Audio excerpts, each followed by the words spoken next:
చిన్న ప్రార్థన చేసుకుని ఈరోజు ధ్యానం మొదలుపెట్టుకున్నాను. దేవా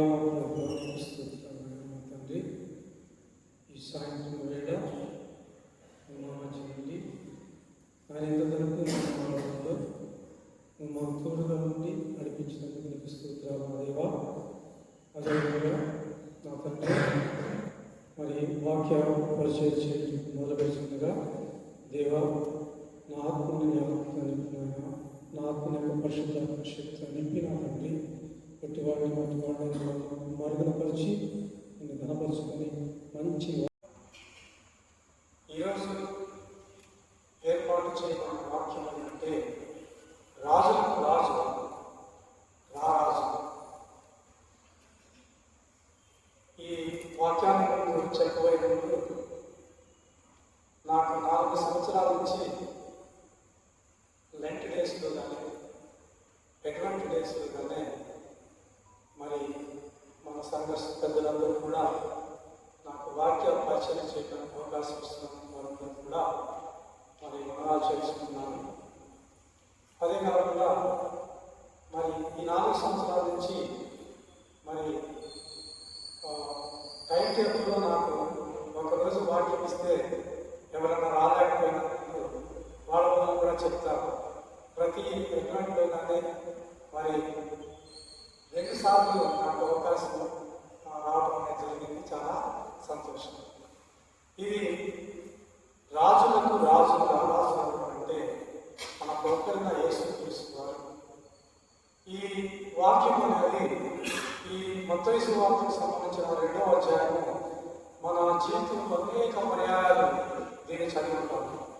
అయితే ఈ వాక్యంలో ఉన్న గూఢార్థం ఏంటంటే యేసు ప్రభువు వారు రాజ్య స్థాపన చేయడం అనేది ఒక ముఖ్య ఉద్దేశం.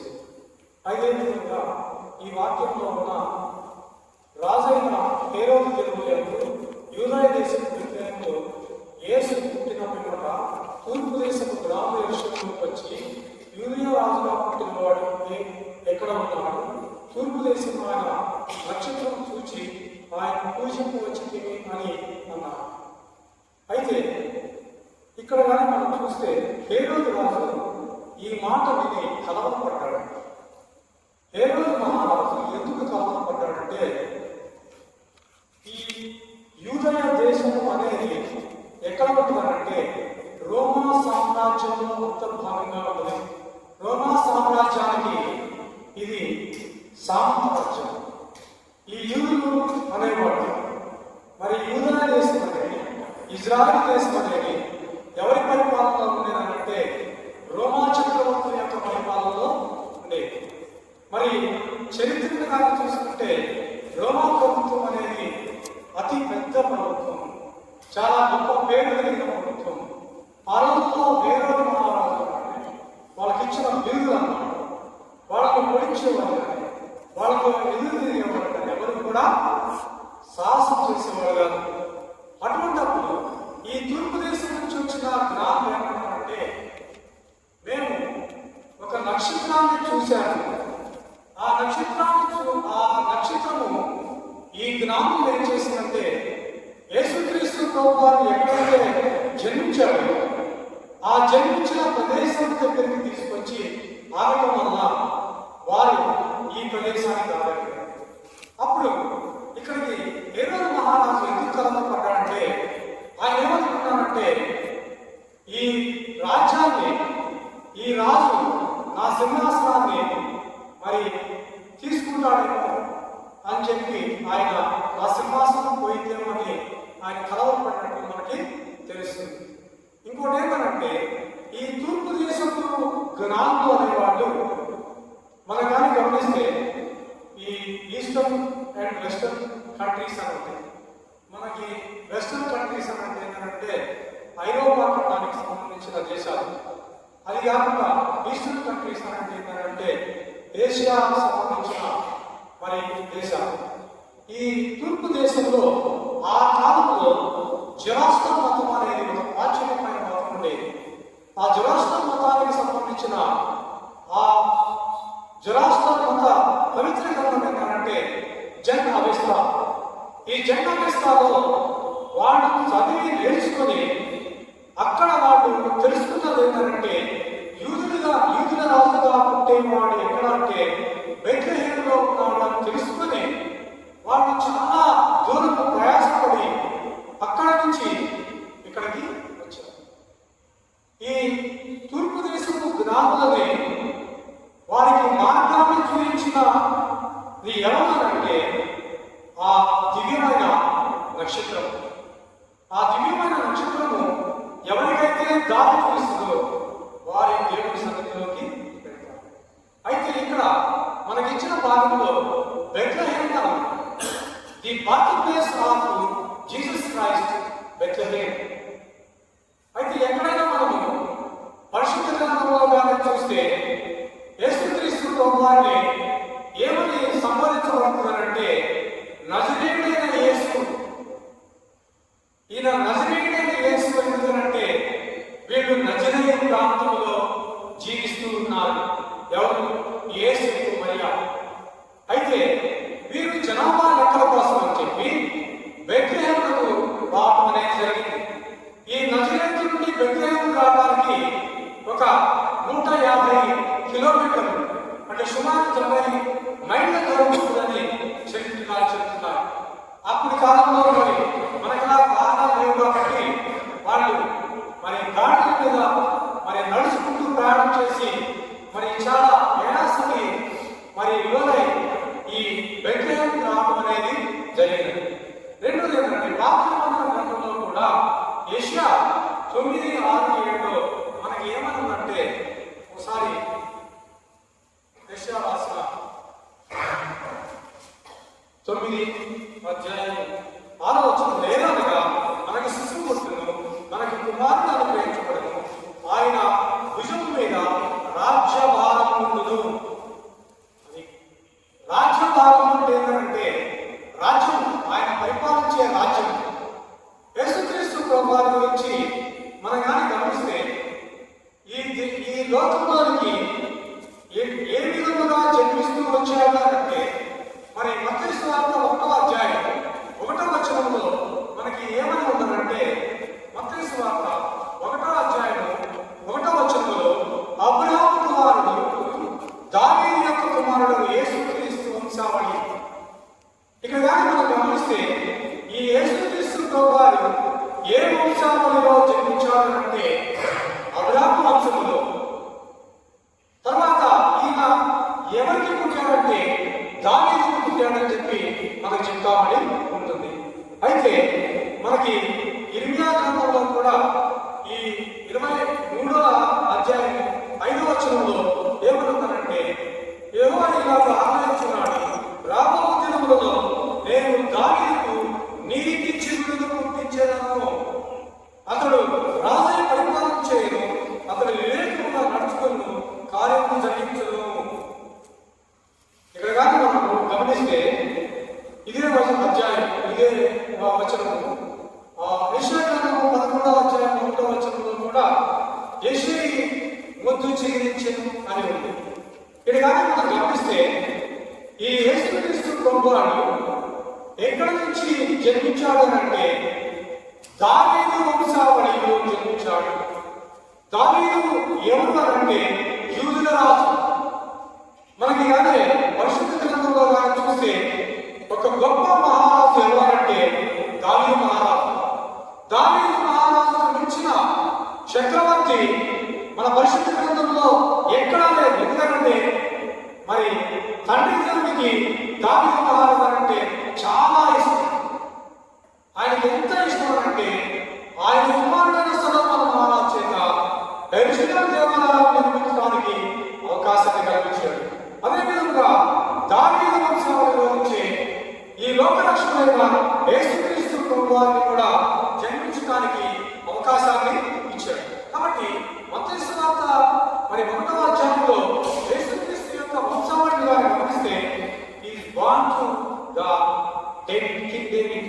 ఇక్కడ కానీ మనం గమనిస్తే బెత్లెహేము అనేది జాగ్రఫికల్గా ఎక్కడ ఉన్నారంటే ఇది యెరూషలేముకి దగ్గరలో. ఈ బెత్లెహేము అనేది ఒక చిన్న గ్రామం. అయితే పాత నిబంధన ప్రభువారి యొక్క సూచనల్లో బెత్లెహేమునందు యేసుక్రీస్తు ప్రభువారు పుడతారని చెప్పడం వల్ల యేసేపు మరియలు మరి నజరేతు నుండి ప్రయాణం చేసి బెత్లెహేముకి రావడం అనేది జరిగింది. సో ఈ యేసుక్రీస్తు ప్రభువారు మరి బెత్లెహేములో ఒక పశువుల తొట్టిలో మరి జన్మించడం అనేది జరుగుతున్నట్లు మనం చూస్తున్నాం. ఈ బెత్లెహేము అనేది దావీదు యొక్క బర్త్ ప్లేస్. ఈ బెత్లెహేము అనేది యేసుక్రీస్తు యొక్క బర్త్ ప్లేస్. యేసుక్రీస్తు వారు పుట్టినది ఎక్కడంటే బెత్లెహేము. ఆ తర్వాత బెత్లెహేము నుంచి మళ్ళా యేసుక్రీస్తు ప్రభువారు ఐగుప్తు ప్రాంతానికి, మళ్ళీ ఐగుప్తు ప్రాంతం నుంచి దూత ద్వారా చెప్పబడి మళ్ళీ యేసుక్రీస్తు ప్రభువారు మరి నజరేతుకి వెళ్ళడం అనేది జరిగింది. ఆయన జీవితంతో కూడా యేసుక్రీస్తు ప్రభువారు మరి స్కూలింగ్ కానీ, అతని యవ్వనకాలం కానీ, బాల్యదశ కానీ 30 సంవత్సరాల వయసు వరకు ఆయన నజరేతులో పెరిగినట్టు మనకి బైబిల్ ప్రకారం తెలుస్తుంది. అందుకని యేసుక్రీస్తు ప్రభువారిని మనం చూసినట్లయితే నజరేయుడైన యేసు అని ఉంటుంది. తర్వాత ఒకసారి మనం గమనిస్తే మత్తయి సువార్త 9వ అధ్యాయం 27వ వచనంలో అక్కడ ఇద్దరు గుడ్డివాళ్ళు, ఆ ఇద్దరు గుడ్డివాళ్ళు దానికి పోతున్న యేసును చూసి ఏమన్నారంటే దావీదు కుమారుడా అన్నారు. సన్ ఆఫ్ డేవిడ్ అన్నారు, దావీదు కుమారుడా అన్నారు. అదేవిధంగా మత్తయి సువార్త 15వ అధ్యాయం 22వ మనం చూసినట్లయితే కనాని స్త్రీ కూడా దావీదు కుమారుడా నా కుమార్తెను రక్షించు, నా కుమార్తె నీవు అస్వస్థతలో ఉంది కాబట్టి ఆమెను జీవించని చెప్పి మరి దావీదు కుమారుడా అని చెప్పడం అనేది జరిగింది. అదేవిధంగా మనకి మార్కు సువార్త 10వ అధ్యాయం 46-47 చూస్తే తిమయి కుమారుడైన బర్తులోమయి అంటే యేసుక్రీస్తు వారి యొక్క శిష్యుడు. ఈయన బర్తుమయి, ఈయన గుడ్డివాడు. ఈ గుడ్డివాడైన బర్తుమయి అక్కడ ఉంటే ఆ దోవన వెళ్తున్న యేసుక్రీస్తు వారు ఆ అనుమతి విని ఆ బర్తుమయి అనుకున్నారు. వాళ్ళని ఏంటయ్యా పెద్ద శబ్దం వస్తున్నారంటే ఇక్కడ నజరేయుడైన యేసు ఈ మార్గంలో వెళుతున్నాడు అని చెప్పారు వాళ్ళు. ఇక్కడ మనం చూస్తే ఒకటి నజరేయుడైన యేసు, ఈ బర్తుమయి ఏమన్నాడంటే దావీదు కుమారుడా నన్ను కరుణించమన్నాడు. ఎందుకు యేసుక్రీస్తు ప్రభువుని ఈ బర్తుమయి ఎందుకంటే అడ్రస్ చేస్తున్నారంటే ఈ యేసుక్రీస్తు ప్రభువారు దావీదు వంశావళిలో పుట్టినవాడు. అందుకని ఈ బెత్లెహేముని మనం ఏమంటామంటే దావీదు పట్టణమందు నేడు రక్షకుడు మీ కొరకు పుట్టి ఉన్నాడు. ఈ దావీదు పట్టణం అంటే ఎక్కడంటే బెత్లెహేము, ఈ birth place of David Bethlehem. అదే కాకుండా ఆ తరువాతి కాలంలో దావీదు మహారాజు ఎగ్రోను, మరి ఆ తర్వాతి కాలంలో దావీదు మహారాజు యెరూషలేముని రాజధానిగా చేసుకుని యూదులను పరిపాలన చేయడం జరిగింది. అందుకనే ఈ ప్రాంతాన్ని మొత్తాన్ని కూడా దావీదు పట్టణం అని అంటారు, సిటీ ఆఫ్ డేవిడ్. కాబట్టి ఈ దావీదు కుమారుడా నన్ను కరుణించుమారంటే అక్కడ ఉన్నవాళ్ళు అన్నారు బాబు పెద్దగా కానుకుండు అని అంటుంటే ఈయన ఏం చేస్తున్నాడంటే బర్తుమయి మరి విగ్రహాలుస్తున్నాడు, దావీదు కుమారుడా నన్ను కరుణించుమని పెద్దగా కేకలు వేస్తుంటే అప్పుడు యేసుక్రీస్తు వారు అక్కడ ఆగి ఆయన ఇక్కడికి వచ్చి అతని కళ్ళుని ముట్టి స్వస్థ చేసినట్లు మనం చూస్తున్నాం.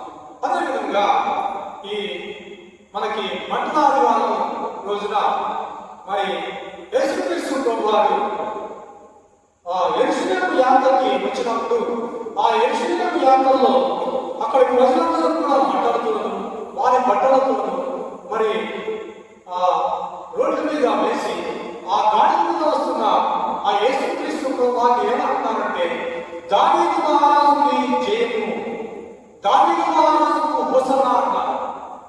కాబట్టి ఇక్కడ కానీ మనం చూస్తే యేసుక్రీస్తు వారు దావీదు కుమారుడైన రాజుగా మనం గుర్తించగలుగుతాం. అంటే నాకు ఇచ్చిన ఈ వాక్యం యొక్క సారాంశం ఏంటంటే రాజులకు రాజు రారాజు అని. ఇక్కడ దాకా నేను చెప్పినంత కూడా ఇంట్రడక్షన్ పార్ట్. అంటే ఈయన రాజుగా జన్మించడం, మరి బెత్లెహేములో జన్మించడం, తర్వాత దావీదు వంశావళిలో జన్మించడం, యూదులకి రాజుగా జన్మించడము అనే అన్నిటి కూడా మనం గమనిస్తే యేసుక్రీస్తు ప్రభువారి యొక్క జనన విధానంలో మనకు తెలుస్తుంది ఏంటంటే ఈయన ఒక రాజు. మరి మనం దాన్ని గమనిస్తే ఇక్కడ ఒక రాజు అంటే ఏంటంటే అతనికి ఒక రాజ్యం ఉండాలి. ఒక రాజు అంటే ఏంటంటే అతనికి ఒక ప్రజలు ఉండాలి. ఒక రాజ్యం అంటే ఏంటంటే దానికి ఒక ప్రభుత్వం ఉండాలా. ఒక రాజ్యం ఏంటంటే అతనికి సార్వభౌమాధికారం ఉండాలా. Principals of the political science లో ఒక రాజ్యం యొక్క మరి ఈ 4 లక్షణాలు ఉండాలా.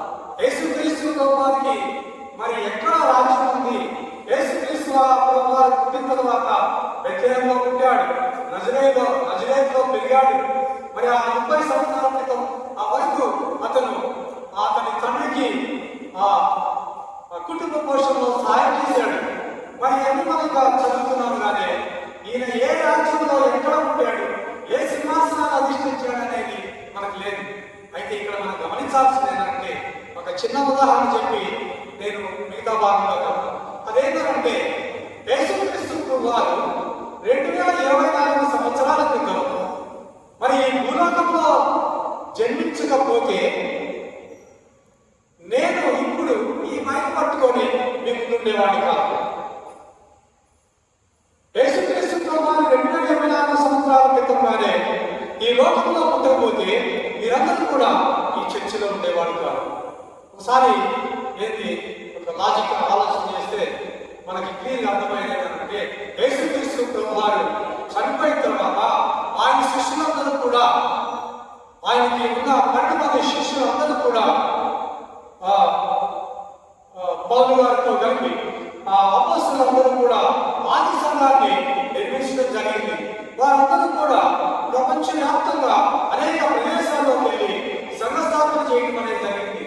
అందులో భాగంగా యేసుక్రీస్తు ప్రభువారి శిష్యుడైన తోమా గారు మన భారతదేశంలో మలబార్ తీరానికి వచ్చి కేరళ ప్రాంతంలో కానీ తర్వాత తమిళనాడు ప్రాంతంలో కానీ సువార్త పరిచయం చేసి అనేక మంది మనులకు, అనేక మంది బ్రాహ్మణులకు, అనేక మంది హిందువులకు దేవునిలోనికి మార్చాడు. ఆ దేవునిలోనికి మార్చిన ఈ తోమా గారు, శిష్యుడైన తోమా గారు ఆ మార్చిన కాలం నుండి కానీ గమనిస్తే ఒకవేళ 2000 సంవత్సరాల క్రితం యేసుక్రీస్తు పూర్వము భారతదేశం ఎట్లా ఉన్నది అని అంటే వేరే రకం. ఎందుకనంటే అది మన సనాతన ఆచారాలను పాటిస్తూ, మరి అడ్డరాని తరాన్ని పాటిస్తూ, మరి హైందవ ధర్మాన్ని పాటిస్తూ, మరి నేచర్ వర్షిప్ని చేస్తూ, ఆర్యులు ఎవరంటే వాళ్ళు ప్రకృతిని పూజించేవాడు. ఆర్యులు ఎవరంటే భారతదేశంలో 2000 సంవత్సరాల క్రితం ఉన్న యేసుక్రీస్తు కాలంలో ఉన్న మన భారతదేశంలో ఉన్న ఆర్యులు ఎవరంటే వాళ్ళు ప్రకృతిని పూజించేవాడు. ప్రకృతి అంటే ఏంటంటే సూర్యుడు కనిపిస్తే సూర్యుడికి ముఖ్యవాళ్ళు, చంద్రుడు కనిపిస్తే చంద్రుడికి ముఖ్యవాళ్ళు, చెట్టుకి, పుట్టకి, పాముకి ఈ ప్రకృతిని, ఈ దేవుడు మాట ద్వారా సృజించిన ఈ ప్రకృతిని వాళ్ళు పూజ చేస్తూ ఉండేవాడు. వాళ్ళకి విగ్రహారాధన చేస్తూ ఉండేవాడు. అటువంటి కాలంలో ఈ తోమా గారు భారతదేశంలోనికి రాకపోయినట్టే మరి యేసుక్రీస్తు ప్రభువారి సువార్త మనకు తెలిసేది కాదు. మరి భారతదేశంలో ఆయన నాటిన ఈ సువార్త విత్తనము నాలో. అందుకనే యేసుక్రీస్తు ప్రభువారి యొక్క రాజ్యం గురించి చెప్పాలి అంటే ఈ ప్రపంచంలో ఉన్న అనేకమైన క్రైస్తవ సంఘాలు, ఇప్పుడు మన అమెరికా కానీ, ఇంగ్లాండ్ దేశం కానీ, వేరే పాశ్చాత్య దేశాలు కానీ వెళితే అక్కడ అనేక పెద్ద దేవాలయాలు, చర్చిలు ఉన్నాయి. అనేక పెద్ద దేవాలయ చర్చిలు. అక్కడ అనేక మంది సేవకులు, సంఘకారులు, తర్వాత ఇమానిస్టులు, సువార్తలను చదివేవారు, వీళ్ళందరూ కూడా ఇన్ని లక్షల సంఘాలు ఉన్నాయి. మరి మన భారతదేశంలో కూడా గమనిస్తే మరి ఉత్తర భారతదేశం నుంచి దక్షిణ భారతదేశం దాకా ఈ రోజు మనం ఏదైనా గ్రామానికి వెళ్ళామనుకో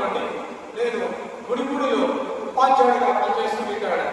అక్కడ కానీ మనం గమనిస్తే సుమారు 5-6 చర్చిలు, ఒక చిన్న గ్రామం. నందిగామకి వెళ్ళామనంటే మరి 5-6 చర్చిలు. మరి గుంటూరుకి వెళ్తే నార్త్ డైరెక్షన్, వెస్ట్ డైరెక్షన్, మరి 150 సంవత్సరాల క్రితం నుంచి ఇక్కడ దేవాలయాన్ని స్థాపించడం అనేది జరిగింది. ఈ దేవాలయాన్ని స్థాపించబడటం, ఈ దేవాలయం అంతా ప్రపంచమంతా కూడా సువార్త పరిచర్య విస్తరణపడటం అంటేనే దేవుని యొక్క రాజ్యం. యేసు ప్రభు యొక్క రాజ్యం ఏంటంటే సువార్త. యేసు ప్రభు యొక్క రాజ్యం ఏంటంటే ప్రార్థన. యేసు ప్రభు యొక్క రాజ్యం అంటే యేసు క్రీస్తు అనే నామాన్ని తెలుసుకోవడం. ఆయన నామం ఘనమైన నామం కాబట్టి ఆ నామాన్ని తెలుసుకోవడం అనేది దేవుని యొక్క రాజ్యం.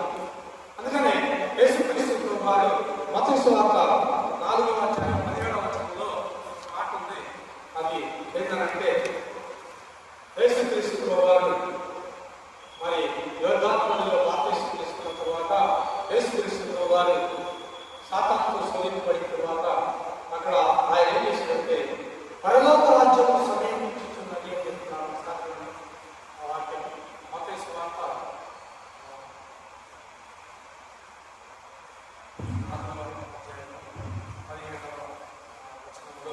ఏమనుకుంటే అప్పటి నుండి యేసు పరలోక రాజ్యం సమీపించుతున్నది కనుక మారు తీసుకుంటుంది. అప్పటి నుండి అంటే యేసుక్రీస్తు వారు దగ్గర, యేసుక్రీస్తు వారు పెరిగిన తర్వాత, యేసుక్రీస్తు వారు బాప్తిస్మం యోహాను దగ్గర బాప్తిస్మం పొందిన తర్వాత, యేసుక్రీస్తు వారు 40 రోజులు సాతానుతో శోధించబడిన తరువాత ఆయన మొదటి స్పీచ్ ఏంటంటే అప్పటి నుండి యేసు పరలోక రాజ్యము సమీపిస్తున్నది అని చెప్పి సువార్త మొదలుపెట్టారు. కాబట్టి మన గమనిస్తే ఈ యొక్క రాజ్యం గురించి మరి ఒక్కసారి మత్తయి సువార్త 24వ అధ్యాయం, యోహాను సువార్త 18వ అధ్యాయం, యోహాను సువార్త ఈ అందరికీ తెలిసిందే. యోహాను సువార్త 18వ అధ్యాయం 33వ వచనం నుంచి మనం కానీ గమనించినట్లయితే అక్కడ దేవుని వాక్యం ఏమనుకుంటుందంటే, పిలాతు తిరిగి అధికారంలో ప్రవేశించి యేసుని పిలిపించి నీవు యూదుల రాజువా, నీవు యూదుల రాజువా అంటున్నాడు. ఆయన పిలాతు ఏం చెప్తున్నాడంటే నీవు యూదుల రాజువా అంటే యేసుక్రీస్తు వారు నేను యూదుల రాజును కాదు అనంటే ఆయనకి శిలువ శిక్ష ఉండేది కాదు, శిలువ మరణం అనేది ఉండేది కాదు. అందుకనే ఆయన ఇంకొక మాట చూడండి, ఇదే అధ్యాయం 38వ వచనంలో ఏమనుందంటే నీవన్నట్లు నేను రాజునే. ఇది ఎంత మరి పవర్ఫుల్ మెసేజ్ అంటే ఈ పిలాతు ఏమన్నా అడుగుతున్నా నువ్వు యూదుల రాజువా. మరి యూదులు అక్కడ రోమా సామ్రాజ్యంలో ఉన్న ఆ యూదులు ఈ యేసుక్రీస్తు వారు సంబంధించిన తెగవారే ఆయన మీద నేరం ఏమైనా ఒప్పుకున్నాడంటే ఈయన యూదుల రాజు అంటున్నాడు, ఈయన దేవుడు అంటున్నాడు, ఈయన సబ్బాతు దినాల్లో మరి సూచక క్రియగా వాళ్ళు అన్ని చేస్తున్నాడని ఇటువంటి నేరాలను మోపితే అక్కడ చివరిలో ఏమనున్నారంటే ఈయన మీద నాకు ఏ నేరము కనిపించలేదని కాదు చెప్తూ ఉన్నాడు. అయితే 36వ వచనం ఒకసారి చూసుకోండి.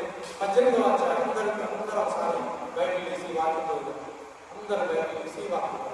ఎందుకంటే యోహాను సువార్త 18వ అధ్యాయం 36వ వచనంలో యేసు నా రాజ్యము ఈ లోక సంబంధమైనది కాదు, రాజ్యము ఈ లోక సంబంధమైనది కాదు. ఇక్కడ కానీ మనం గమనిస్తే మరి ఇప్పుడు దాకా రాజు దావీదు కుమారుడు అంటున్నాము, ఈయన యూదా గోత్రపు సింహం అంటున్నాము, ఈయన యూదుల జన్మించాడు అంటున్నాము. కాబట్టి ఇక్కడ కానీ గమనిస్తే ఆయన యేసుక్రీస్తు ప్రభువారు ఏమన్నారంటే ఈ రాజ్యం, ఈ నా రాజ్యం అనేది ఈ లోక సంబంధమైనది కాదు ఎందుకంటే నా రాజ్యం పైన యేసుక్రీస్తు ప్రభువారి యొక్క రాజ్యం ఎక్కడుందంటే పైన, కింద ఉండదు. ఒకసారి మనం గమనిస్తే మరి 18:35 చూసినట్టు, నీవన్నట్టు సత్యము గురించి నేను సాక్ష్యం ఇస్తున్నాను. నేను పుట్టితిని నిమిత్తమే ఈ లోకంలో వచ్చి సత్య సంపన్నులు ఎవరైతే వారు నా వాళ్ళని చెప్పి చెప్తున్నారు. ఇక్కడ కానీ మనం గమనిస్తే యేసుక్రీస్తు ప్రభువారు ఏమన్నా అంటే ఆయన రాజ్యం పరలోక రాజ్యం.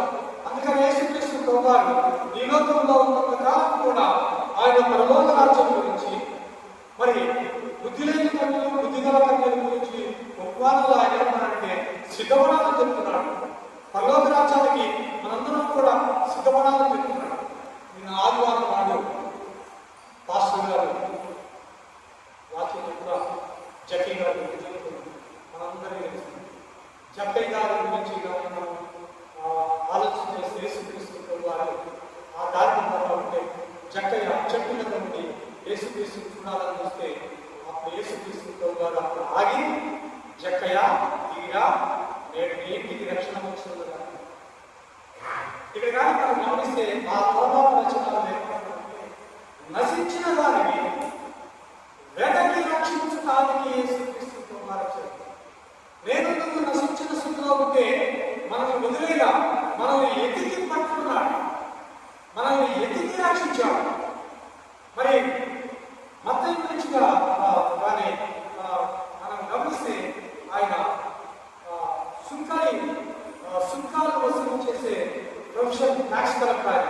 ఆయన అనేక అన్యాయాలు చేసి కొన్ని చాలా డబ్బు సంపాదించాడు. ఆ డబ్బు సంపాదించిన తర్వాత ఈయన ఇంటికి వాళ్ళు ఇంటికి వెళ్ళాడు. నేను మీతో కూడా భోజనం చేయాల్సి ఉందని చెప్తున్నాను. కాబట్టి యేసుక్రీస్తు ప్రభువారిని మనం గమనిస్తే ఈ లోకంలో ఉన్నప్పుడు ఆయన సుంకరుల దగ్గరికి, పాపుల దగ్గరికి, ఆయన మరి సమరయుల దగ్గరికి, ఆ కాలంలో దేవుడు సమరయుల దగ్గరికి వెళ్ళేవాడు కాదు. సమరయుల అంటాల్సి చూసేవాడు, వాళ్ళని అంటారు వాళ్ళుగా చూసేవాడు ఆ కాలంలో.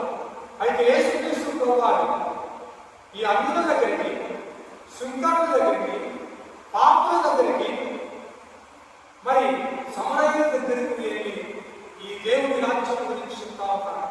ఎవరైతే ఈ లోకంలో నుంచి వెలివేయబడ్డారో వారికి సువార్త అందించడం అనేది దేవుని యొక్క లక్ష్యమైనది. కానీ గమనిస్తే మరి ఫిలిప్పీయులకు రాసిన పత్రిక 2వ అధ్యాయం 9వ వచనంలో ఏమన్నారంటే మన పౌరస్థితి అన్నది, మన పౌరస్థితి మనం ఎప్పుడో సాధించాలి. పౌరస్థితి అనేది ఏంటంటే ఇక్కడ ఉన్న వాళ్ళ మనం అమెరికా దేశాల మీద మరి మనము కింద ఆస్ట్రేలియా దేశానికి వెళ్తే అక్కడ మనం 10 సంవత్సరాలు ఉన్నా అక్కడ ఒక గ్రీన్ కార్డు గోల్డెన్ వివాహం చేసుకున్నా కానీ అక్కడ మనకి ఆ దేశం యొక్క పౌరస్థితి, ఆ దేశం యొక్క ఆధార్ కార్డు, ఓటర్ కార్డు అవన్నీ కూడా ఇస్తారు. పౌరస్థితి అంటే ఏంటంటే సిటిజన్షిప్. మన పౌరస్థితి ఎక్కడ ఉండాలి అంటే పరలోక రాజ్యంలో ఉండాలా. దేవుని యొక్క వాక్యం ఈ రోజు మనకి ఏమని చెప్తున్నానంటే నా పౌరస్థితి ఎక్కడ ఉండాలంటే పరలోక రాజ్యంలో. ఆ రాజ్యం భూసంబంధమైనది కాదు, ఇది పరలోక రాజ్యం పైన. ఆయన ఎందుకని ఏమన్నాడంటే యేసుక్రీస్తు ప్రభువారు నా తండ్రి ఇంట అనేక నివాసాలు ఉన్నాయి, అనేక స్థలాలు ఉన్నాయి, నేను వెళ్ళి వాటిని సిద్ధపరిచి మరలా వచ్చి మిమ్మల్ని అక్కడికి తీసుకువెళ్తాను, మీరందరూ కూడా సిద్ధపడి ఉండండి అని చెప్పి యేసుక్రీస్తు ప్రభువారు.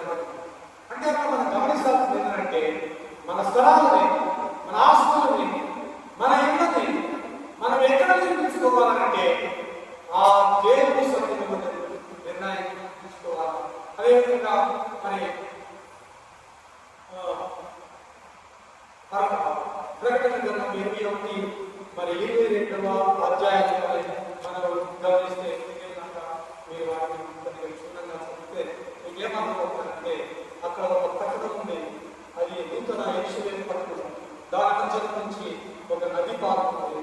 అక్కడ ఈ స్ఫటిక జలాలు ఉంటాయి, అక్కడ మరి నీతి వృక్షాలు ఉన్నాయి, అక్కడ జీవ వృక్షాలు ఉన్నాయి, అక్కడ ఆకలి లేదు, అక్కడ శరీరము కెరువులు, లక్షలాది శరీరము కెరువులు నిత్యము ఆ జీవమైన దేవుణ్ణి పరిశుద్ధులు పరిశుద్ధులు పరిశుద్ధులు అని వాళ్ళు కొనియాడుతూ ఉంటారు, వాళ్ళు పూజ చేస్తూ ఉంటారు. ఆ పరిశుద్ధులు పరిశుద్ధులు పరిశుద్ధులు అని చెప్పి ఆ పరిశుద్ధ పట్టణానికి మనమందరం కూడా వెళ్ళడానికి సిద్ధపడాలి. ఈ క్రిస్మస్ మనకి తెలియజేసేది ఏంటంటే ఈ 4 అనేవాడు తూర్పు దేశం నుంచి వచ్చి యేసుక్రీస్తు వారికి మరి వారికి తెచ్చిన కానుకలు అర్పించి వారు ఆయన్ని పూజించినట్టు తెలుస్తుంది. పిల్లవాడు గురించి మనం చూస్తే పశువుల కాపులు మహా సంతోషకరమైన దినం అని చెప్పి తర్వాత వారి మొట్టమొదట యేసుక్రీస్తు వారి పుట్టిన యొక్క మరి వాక్య పరిచర్య ఈ లోకానికి తెలియజేసింది ఎవరంటే మరి విద్యలేని ఈ పిల్లవాడు. కాబట్టి మనం కూడా ఈ క్రిస్మస్ రోజున బెత్లెహేములో యేసుక్రీస్తు వారు పుట్టినట్టు మన హృదయంలో యేసుక్రీస్తు వారు పుట్టాలా, మనం యేసుక్రీస్తుని ఆరాధించే వాడుగా ఉండాలా, యేసుక్రీస్తుని మన హృదయాల్లో కలిగి ఉండాలా. మనం కింద సంబంధికులు కాకుండా పర సంబంధికులుగా యాత్రికులుగా ఈ భూదాకాన్ని విడిచిపెట్టి ప్రభు యొక్క యాత్రలో వెళ్ళడానికి సాగిపోవాలని చెప్పి ఈ అవకాశాన్ని ఇచ్చిన సంఘ పెద్దలందరికీ కూడా తెలుసు.